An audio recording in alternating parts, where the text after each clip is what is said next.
Ni mchezo wa mbuzi mnyama, mechi kati ya Form 3 na Form 4. Tanange alikuwa mgumu sana. Niko na mchezaji wa Form 4. Pole sana kwa mchezo. Nadhani mmeona mmeruhusu magoli ya uzembe ndani ya kipindi cha pili na kusababisha Form 3 washinde. Unazungumziaje hili swala? Na kwanza tulikuwa kauli hawajashinda. Tuone yule. Naomba tulikuwa kauli kwanza hawajashinda. Okay. Unazungumziaje mechi ya Maubio hiyo siku ya Jumatatu? Ya kama ilivyo mpira ni mchezo wa makosa. Makosa yametokea, wenzetu wametuadhibu. Kwa hiyo ni kawaida, lakini mechi yao imejipanga vizuri kwa kabiliana. Vipi mnamwonaje striker wao namba 8 hatari Amani Kasim? Ni mzuri nimeona. Ni mzuri, anacheza vizuri, anajituma. Amebeba timu kwa siku ya leo, ni mchezaji bora. Kwa aendelee hivyo, lakini mechi inayofuata nadhani itakuwa ngumu kabisa. Okay, asante. Ndugu mtazamaji, niko na shabiki hapa. Shabiki lialia wa Form 3. Njoo dogo. Ni naye hapa. Hongera sana kwa Joe.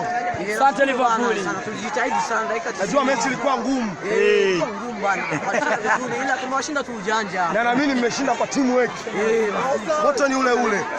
Ndugu mtazamaji, ni mimi yule. Mtangazaji wako Baleke. Wekeni. Exclusive. Uko live sahi kupitia channel ya Vale TV. Unazungumziaje mchezo huu leo? Sauti. Oya waandishi wa habari. Matokeo ndio kama hivyo. Vipi?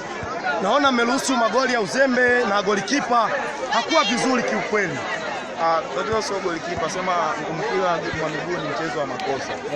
Kwa hiyo kama ni mchezo wa makosa, one chance one goal ndio kama ilivyo.